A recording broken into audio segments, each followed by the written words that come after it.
Hello दोस्तों, visual arts with विनी में आपका स्वागत है। दोस्तों आज हम मुझे पता है कि वेस्टर्न आर्ट का जो हमारा टाइमलाइन चल रहा है उसके वीडियो का इंतज़ार है आपको, है ना। हम लोगों को हाई रेनेसेंस के बाद लेट रेनेसेंस का वीडियो लाना है, वो भी तैयार है। अभी एक आध दिन में उसको दे देंगे आपको और फिर बरोक स्टार्ट करेंगे। कमेंट सेक्शन में आ रहा है कि आपको थोड़ा सा जल्दी है उसका, तो मैं बिल्कुल पूरी कोशिश कर रही हूँ। लेकिन आज जो है आज अपन एक पेपर सॉल्व करेंगे। नेट का पेपर नहीं है वो, ये आप ही लोगों ने मुझे भेजा है दोस्तों। आरपीएससी का अभी जनवरी में पेपर हुआ था स्कूल लेक्चर का, उसका ड्राइंग का पेपर है शायद ये। तो हम लोगों को ये टेलीग्राम चैनल पे मिला था और आपकी ही डिमांड है कि हम इसको सॉल्व करें। ममता जी उनने हमें ये पेपर सेंड किया है और कहा है कि प्लीज़ इसे हम सॉल्व करें। तो this paper is for you Mamata ji. हम आज कोशिश करते हैं इसको सॉल्व करने की। 150 क्वेश्चंस हैं इसमें, मैंने देखा है। और ये आप सबको भी इनको थैंक यू बोलना चाहिए, इनके कारण हमारे पास ये पेपर आया और हम इसको सॉल्व कर पा रहे हैं। और ये क्वेश्चंस आपका ज़रूर हर उसमें मदद करेगी। तो हम लोग आज फटाफट शुरू करते हैं। देखिए 150 क्वेश्चन है, तो 150 क्वेश्चन से 70 क्वेश्चन हम लोग आज कर लेते हैं, है ना। और उसके बाद फिर हम लोग नेक्स्ट वीडियो एक आध दिन में वो भी कर लेंगे, क्योंकि इतना बड़ा वीडियो बहुत बड़ा हो जाता है इसलिए, है ना। तो अभी अपन 70 क्वेश्चन इसके देख लेते हैं, ठीक है। तो थोड़ा सा नॉर्मल लेवल है इसका, क्वेश्चंस अच्छे हैं, आप लोगों की मदद करेंगे तो अपन शुरू कर देते हैं इसको।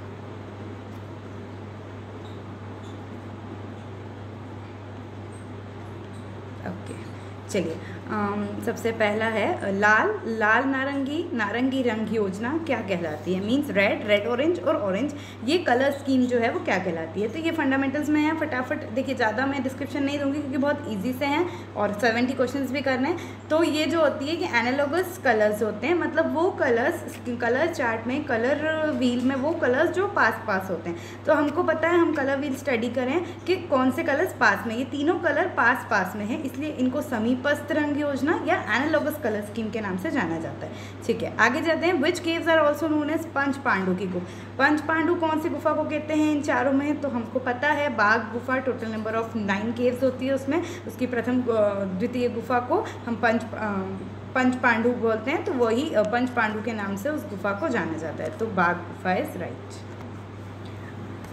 चलिए अब तीसरा question, in which style did illustrated manuscript, मतलब पोथी चित्र का प्रारंभ किस शैली में हुआ था। राजपूत, पाल, जैन और मुगल।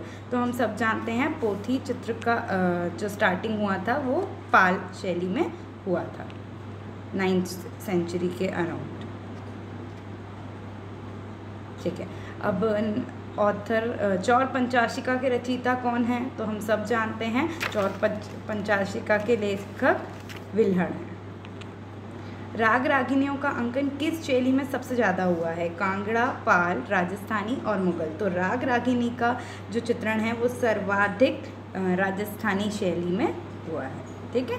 चलिए आगे देखें। संगीत से संबंधित चित्र कहाँ मिलते हैं, मतलब 12 मास, उसमें मंथ का रहता है, रागमाला, नायिका भेद और पिछुआई। तो रागमाला जो है वो आपका आंसर सही है। रागों का डिस्क्रिप्शन रहता है इसमें, रागदीप, है ना, इस तरह से। मुगल चित्रकला किन 2 शैलियों का परिणाम है। किन 2 शैली को मिलके मुगल शैली मतलब मुगल चित्रकला में किन 2 शैली का इफेक्ट है ना। तो कश्मीर पंजाब, राजस्थान दक्षिण, भारत फारसी और फारसी यूरोप। तो इंडिया पर्शियन, भारत और फारसी का मिक्सचर ही मुगल आर्ट है, मुगल स्टाइल है।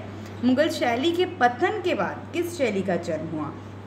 राजस्थान, बंगाल, आधुनिक और कंपनी। तो देखिए हम सब जानते हैं मुगल शैली की कंटेम्प्रेरी है राजस्थान, समकालीन, और बंगाल तो कंपनी के भी बात की है, आधुनिक भी। तो जो कंपनी शैली है, जब ब्रिटिशर्स ने अपना वर्चस्व प्रॉपरली कर लिया था, वो मुगल शैली के पतन के बाद वो शैली प्रॉपर हुई थी बाय ईस्ट इंडिया कंपनी, ठीक है। पटना शैली मतलब यही कंपनी शैली, इसके प्रमुख चित्रकार कौन थे। मंसूर, बिशनदास, मिस्किन और सेवकराम। तो इसमें आपको कोई कन्फ्यूजन ज़रूरत ही नहीं है, क्योंकि जो 3 बचे हुए चित्रकार हैं वो बहुत फेमस मुगल आर्टिस्ट हैं और हम सबको पता है ये जहांगीर के टाइम के। तो ये जो है सेवकराम, ये आपके पटना शैली के प्रमुख चित्रकार हैं, चलिए आगे, चिनार वृक्ष पर गिलहरी चित्र जो कि मुगल टाइम में बना है, वो उसमें गिलहरी का चित्र किसने, अब देखिए ये दो महान आर्टिस्ट ने मिल के कार्य किया था इसमें, है ना, और उसमें से जो एक आधा चित्र उसने किया था और आधा उसने किया था, तो ये गिलहरी का चित्र किसने बनाया था, तो अबुल हसन ने बनाया था, साथ में मंसूर थे इनके। ओके, पंचतंत्र का फारसी अनुवाद है अनवर सुनैली, अमीर हमज़ा, कालिकाल दिमना और तो अनवर है सुनैली, ये पंचतंत्र का फारसी पर्शियन अनुवाद है। ठीक है, आगे, कांगड़ा शैली में चित्रण का विषय क्या नहीं है, कांगड़ा शैली में जो है जब विषय वस्तु हम पढ़ते हैं तो उसमें क्या उसका विषय वस्तु नहीं है, रामायण, महाभारत, रसिक प्रिया और पंचतंत्र। देखिए एक बहुत अच्छा सा चीज़ है, अगर रामायण महाभारत मोस्टली अपन जो भी मुग़ल पढ़ रहे हैं, मुग़ल का कोई टाइम पढ़ रहे हैं, राजस्थान पढ़ रहे हैं अपन, पहाड़ी पढ़ रहे हैं अगर अपन, तो अगर किसी में विषय वस्तु रामायण है तो महाभारत भी है, और महाभारत है तो रामायण भी, तो ये दोनों तो साथ में आएंगे, ये दोनों तो है ही नहीं, है ना। रसिक प्रिया का चित्र कांगड़ा शैली में हुआ है और पंचतंत्र का विषय वस्तु नहीं है, तो आपका आंसर क्या हो जाएगा, पंचतंत्र। चैतन्य का ग्रह त्याग चित्र किसने चित्रित किया है, क्षितिज नाथ मजूमदार, शैलेंद्र नाथ डे, डीपी रायचौधरी, असित कुमार हलदार। तो आप जानते हैं बंगाल आर्टिस्ट, बंगाल स्कूल के मतलब स्टार्टिंग के आर्टिस्ट, बड़े पहले आर्टिस्ट रविन्द्रनाथ टैगोर के शिष्य क्षितेंद्र नाथ मजूमदार ने चैतन्य का ग्रह त्याग परित्याग बहुत सुंदर पेंटिंग चित्रित की है, आप जरूर देखें। अंतराल में गहराई डेप्थ दर्शाने के लिए क्या प्रदर्शित होता है, अंतराल जो स्पेस होता है हमारा पेंटिंग का, किसी भी चीज़ का, ड्राइंग का, अगर उसको हमको डेप्थ दिखानी है तो हम क्या चीज़ यूज़ करेंगे, परिप्रेक्ष्य यानी कि पर्सपेक्टिव, धुंधलापन यानी कि हैजीनेस, स्पष्टता मतलब क्लैरिटी, और टेक्सचर मतलब पोत। तो ऑब्वियसली पर्सपेक्टिव के थ्रू हम उसमें डेप्थ बताते हैं कि क्या कितना दूर है और क्या कितना पास है, तो पर्सपेक्टिव परिप्रेक्ष्य आपका आंसर सही हो जाएगा। आगे ये थोड़ा सा राजस्थान का है, तो राजस्थान की चीज़ें आएगी इसमें। देखिए, हर्ष माता का मंदिर की मूर्ति के कारण कौन सी जगह प्रसिद्ध है, हर्ष माता की मंदिर मतलब हर्ष माता मंदिर है, हर्षद माता भी इंग्लिश में बोलेंगे, तो वो कहाँ पे है एक तरह से, ठीक है, तो उदयपुर, अर्थूना, देलवाड़ा, आभानेरी, तो आभानेरी में ये टेम्पल है। ठीक है, एलिफेंटा देखा आपने, उस एलिफेंटा जो है धारानगरी आइलैंड में, उसमें किस देवता की मूर्तियों का निर्माण अधिक है, सबसे ज़्यादा है जो मूर्तियाँ मिली है, तो हमें पता है त्रिमूर्ति है, महेश मूर्ति है ना। एलिफेंटा में बहुत सारी मूर्तियाँ किसकी, शिव जी की प्राप्त हुई है।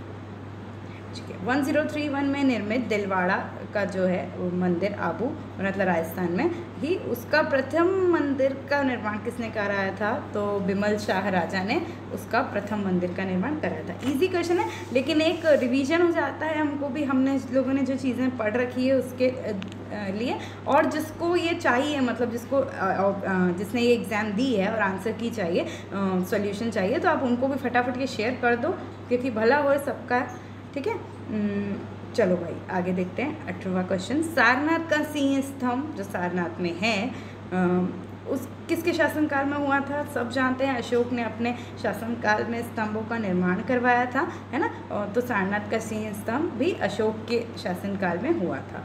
चामरग्रहिणी शिल्प है, चामरग्रहिणी शिल्प जो है वो कहाँ पे है, तो मौर्यकालीन है वो। ठीक है, पुरातात्विक स्थल लोथल, लोथल जो है इंडस वैली सिविलाइजेशन का जो स्थल है ना, वो कहाँ पे है, बहुत फेमस, तो गुजरात में है, कच्छ के पास। भैंसों के कलाकार के रूप में कौन प्रसिद्ध है, राजस्थान है, तो राजस्थान के आर्टिस्ट के बारे में भी आएगा, तो उसमें ही हम देख रहे हैं कि भैंसों के कलाकार के रूप में कौन प्रसिद्ध है, तो शेल चोयल, परमानंद चोयल, सुरजीत कौर और आकाश चोयल। तो चोयल 3 आ गए, सुरजीत कौर भी इनकी बहू ही रहे, है ना, तो परमानंद चोयल जो हैं उन्हें भैंसों का कलाकार कहा जाता है। ठीक है, भैंसों के चित्र बनाए इसलिए। चलिए आगे देखते हैं, एक और आर्टिस्ट का ही आया है, संथालों का बसंत उत्सव के चित्रकार कौन है, किसने, कौन से चित्रकार ने संथालों का बसंत उत्सव चित्रण किया है, तो ये तैयब मेहता, भूपेन खक्कर, मंजीत बावा और गौतोंडे। तो तैयब मेहता ने संथालों का बसंत उत्सव चित्रित किया है। ठीक है, देखिए इसमें मैं थोड़ा सा डिस्क्राइब आपको नहीं कर पा रही ज़्यादा क्योंकि है ही नहीं कुछ डिसाइड करने का और क्वेश्चन ज़्यादा हैं, तो हम सोच रहे हैं फटाफट ही करें, हार्ड एंड फास्ट एकदम। ठीक है। NS बेंद्रे, जो बेंद्रे आर्टिस्ट हैं, है ना, NSU बड़ौदा से, भारत के प्रथम कलाकार थे। क्या प्रथम कलाकार थे? घनवादी, फाओवादी, यथार्थवादी, प्रभाववादी। ठीक है, तो जो है देखिए, घनवादी तो गगनेन्द्र नाथ टैगोर, यथार्थवादी हम रियलिस्टिक काम उनका है ही नहीं। आपने जिसने बेंद्रे का वर्क देखा तो ये तीनों चीज़ें उनके साथ फिट बैठती ही नहीं है, घनवादी, भाववादी, लेकिन उनके उसमें उनके आर्ट वर्क में इम्प्रेशनिस्ट स्टाइल था, प्रभाववादी स्टाइल था, तो हम इसका आंसर 4th मान सकते हैं। चलिए आगे, ये मेरे फेवरेट मैच द कॉलम और फोक आर्ट हैं ये। मधुबनी, फड़, वर्ली, पटचित्र किसके क्या हैं वो देखते हैं। तो मधुबनी बिहार, फड़ राजस्थान, वर्ली महाराष्ट्र और पटचित्र उड़ीसा। ठीक है, तो ए का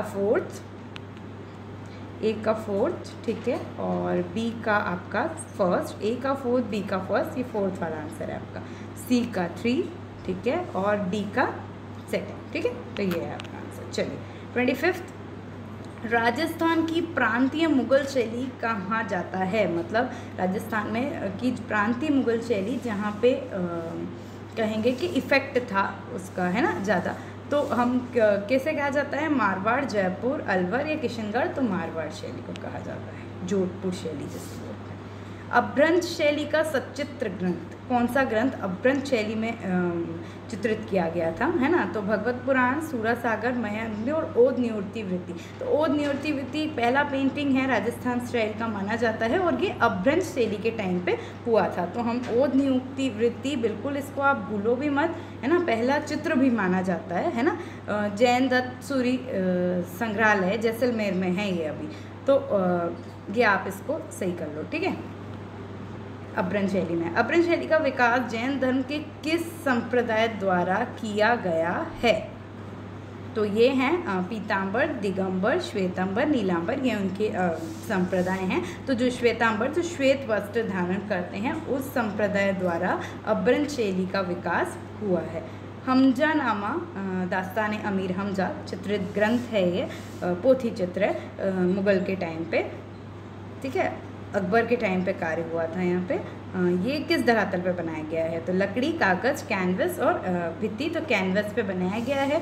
ठीक है, 1400 पेज हैं इसमें और आर्टिस्ट बनाने वाले ये सैयद अली, ख्वाजा अब्दुल सनद, है ना, ये इनने इसमें कार्य भी किया है।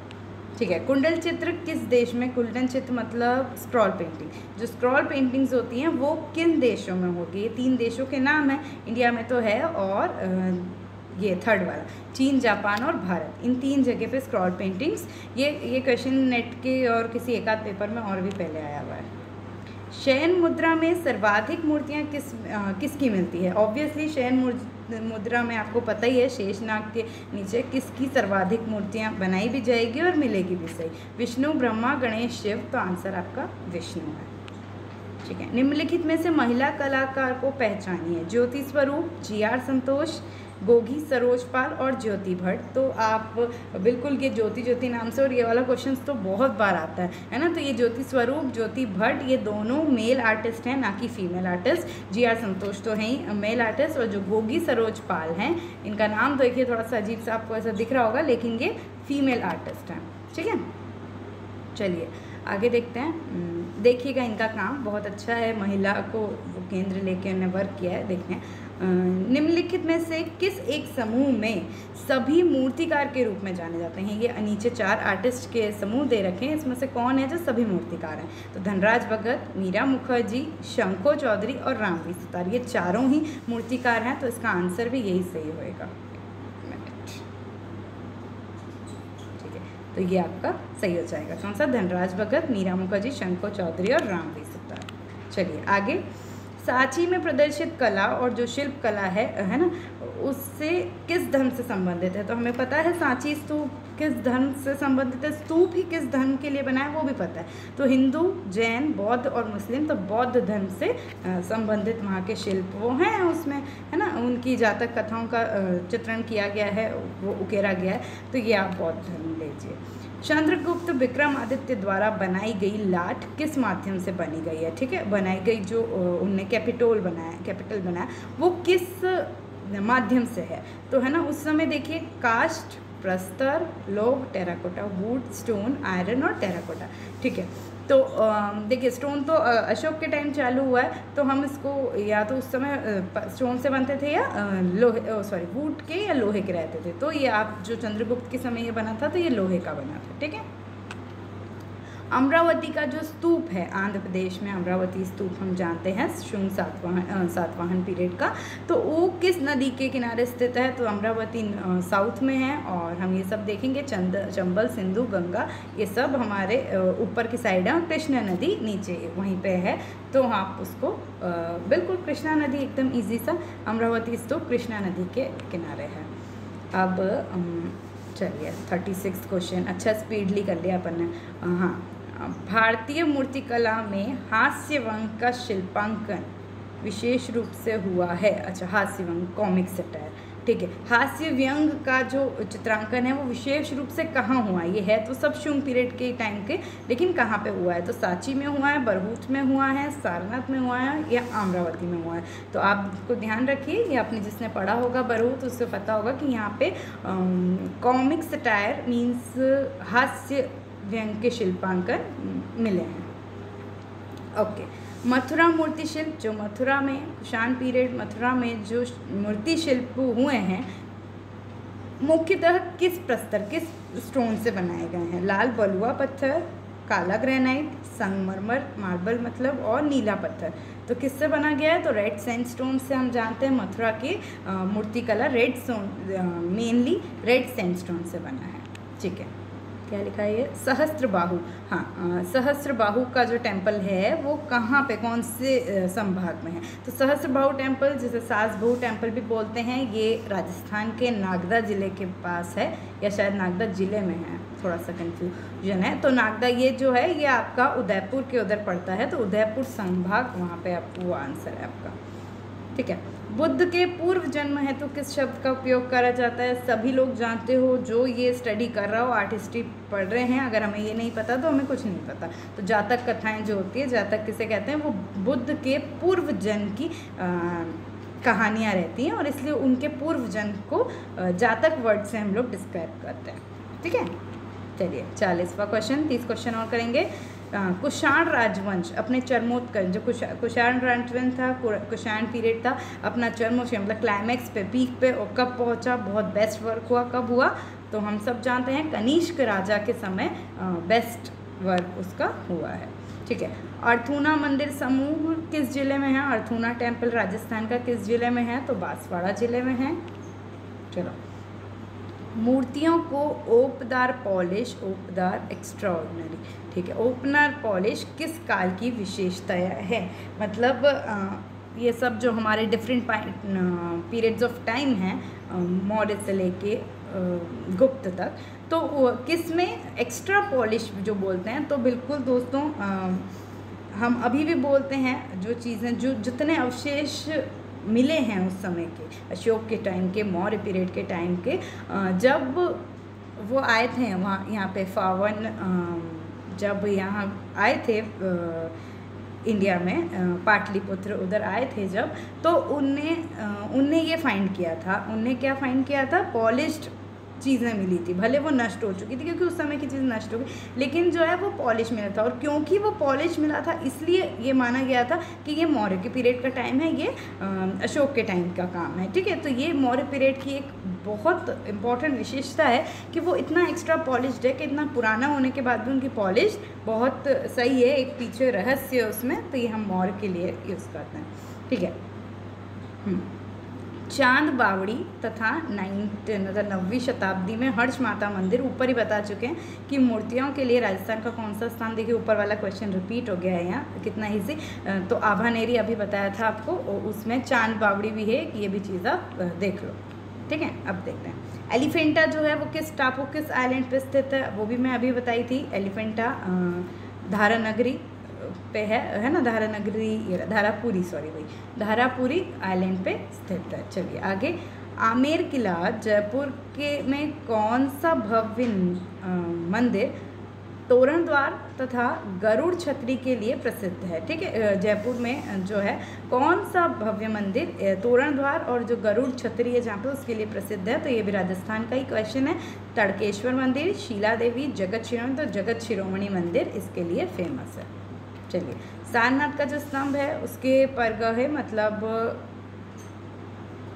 परगाह वो नीचे वाली चीज जगह जो उसको उस पर मतलब एबेकस परगे उसकी चौकी पर, हाँ मतलब परगे की चौकी मतलब एबेकस। इंग्लिश इनका इंग्लिश में इन्हें ट्रांसलेशन बिल्कुल ऐसा कर रखा है जैसे हिंदी को ही आप वो कर रहे हो, मतलब इंग्लिश टर्म्स ही यूज़ नहीं करिए। ठीक है, तो उसके एबेकस में कौन से 4 है ये आपको हम जब पढ़ते हैं सारनाथ स्तंभ पढ़ें तो बहुत इंपॉर्टेंट चीज़ है ये। तो कौन से 4 जो पशु हैं वो चित्रण किए गए हैं, तो इंग्लिश में देखूंगी मैं, मुझे बहुत कन्फ्यूजन हो जाता है। ठीक है, bull, horse, cow, elephant, bull, bison, bull, horse, lion और एलिफेंट। थर्ड वाला वृषभ, घोड़ा, शेर और हाथी, ये 4 पशु जो हैं अबेकस में मिलते हैं वहाँ पे।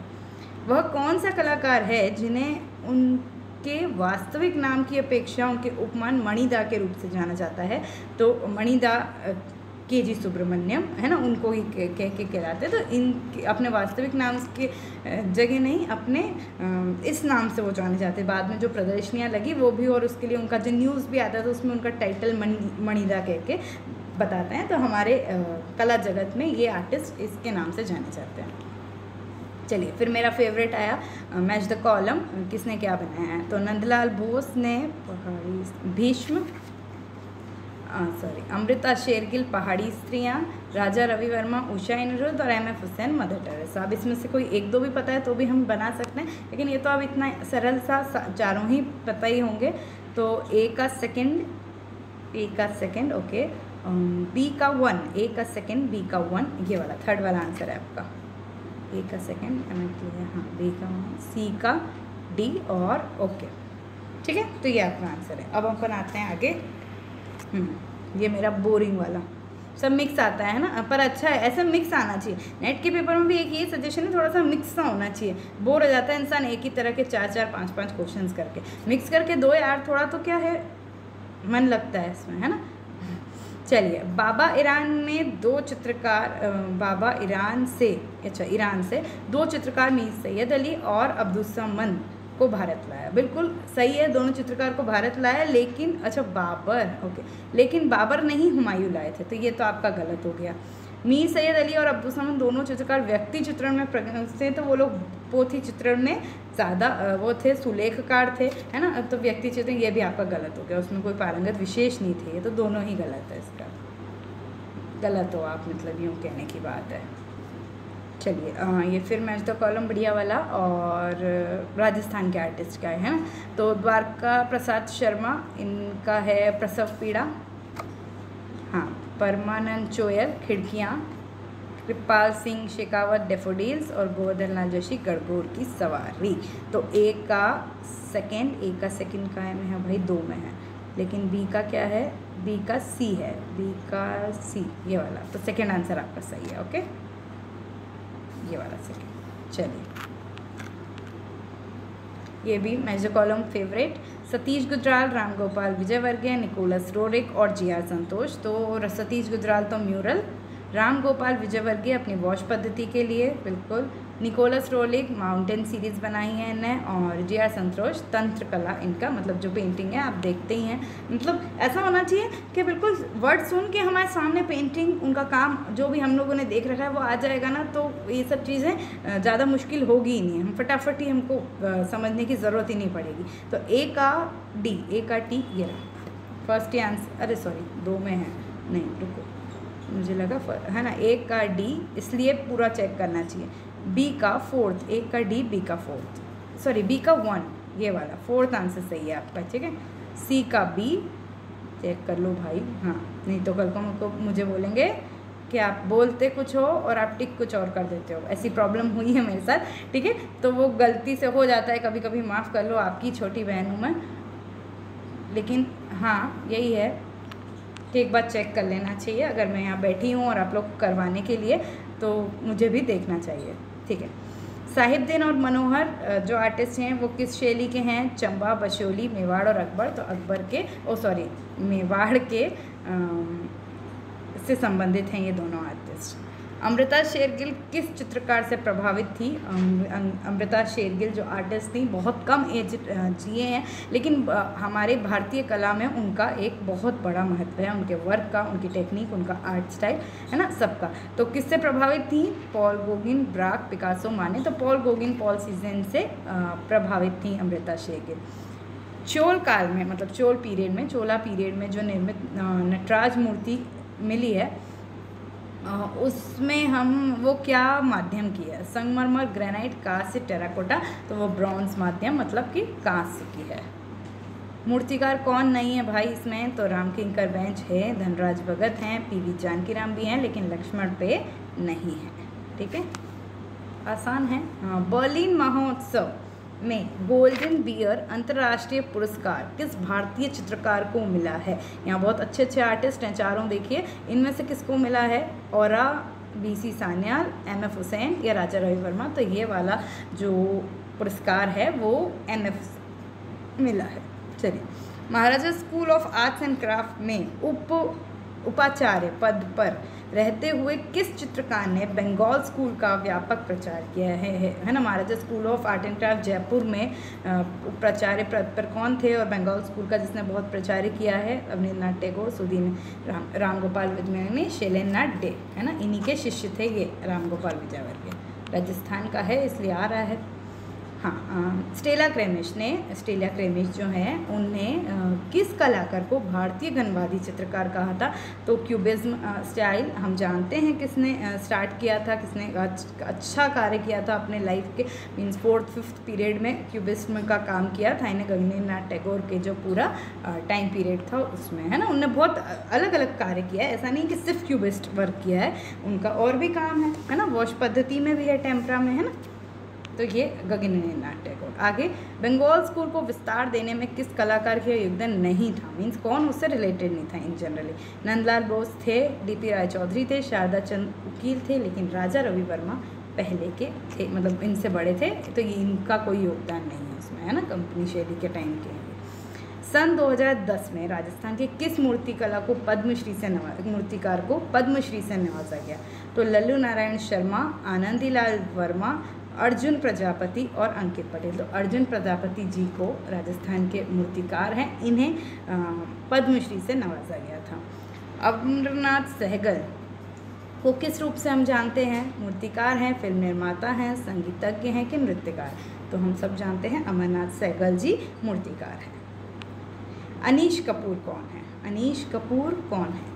ब्रिटिश भारतीय मूर्तिकार, स्थापत्यकार, लेखक, नृत्यकार। तो ये ब्रिटिश भारतीय मूर्तिकार हैं अनीश कपूर। मूर्तिकला के उत्पन्न एक प्रयोगात्मक, मतलब मूर्तिकला से ही हमने एक्सपेरिमेंट किया, तो क्या कला को किया? तो ग्राफिक नहीं, लोक कला नहीं, संस्थापक जो इंस्टॉलेशन आर्ट है वो एक तरह से हम मूर्तिकला का एक्सपेरिमेंटल आर्ट ही कहते हैं, एक्सपेरिमेंटल स्टाइल ही कहते हैं, फॉर्म।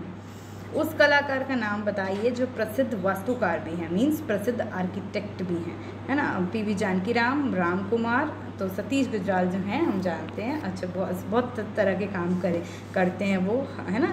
पिछले साल ही उनकी डेथ हुई, और वो सतीश गुजराल हैं वो एक प्रसिद्ध वास्तुकार भी हैं।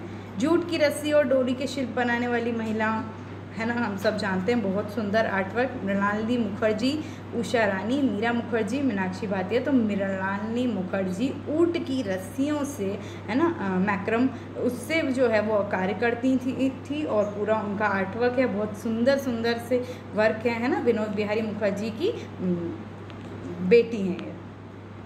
देवकी नंदन शर्मा की कर्मभूमि कौन सी थी? शांति निकेतन, भारत भवन, भारत कला भवन और वनस्थली। तो वनस्थली विद्यापीठ इनकी कर्मभूमि थी। ठीक है।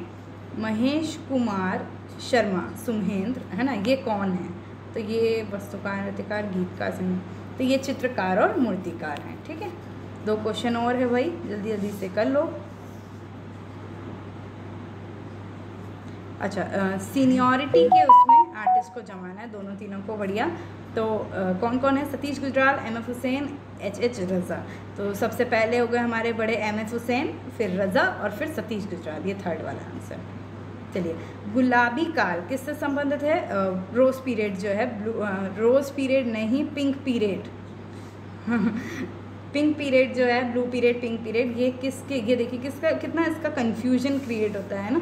हाँ, तो गुलाबी काल का संबंध किससे है, तो पिकासो से है। पिंक पीरियड, ब्लू पीरियड, ये सब इनके जो इनका टाइम था उसको उन्होंने डिवाइड कर दिया था।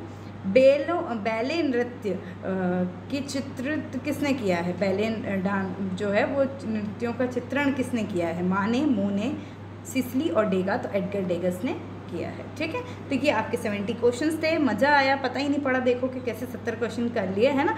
थोड़ा सा डिस्क्राइब कम कर पाई हूँ। अगर इसमें देखिए ये फटाफट थोड़ा जल्दी करना था, क्योंकि इतने 150 क्वेश्चंस में हम लोग 4-5 वीडियो बना दे तो कोई मज़ा नहीं आता है ना।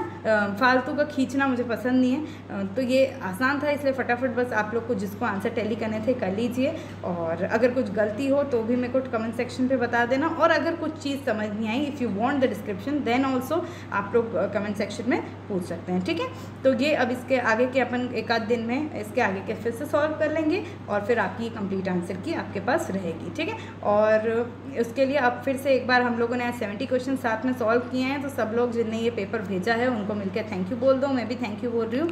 थैंक यू ममता जी, आपकी वजह से हम लोगों को आज इतने क्वेश्चन सॉल्व करने का मौका मिला। ठीक है, तो अब आपका जो अगला वीडियो है वो भी जल्दी आ रहा है। कौन सा वाला है वो, लेट रिनाइसेंस का। तब तक अगर आप लोगों ने वो हायर रिनाइसेंस तक नहीं पढ़ा है तो अच्छे से पढ़ लो। ठीक है, आपका ही यूज़फुल रहेगा।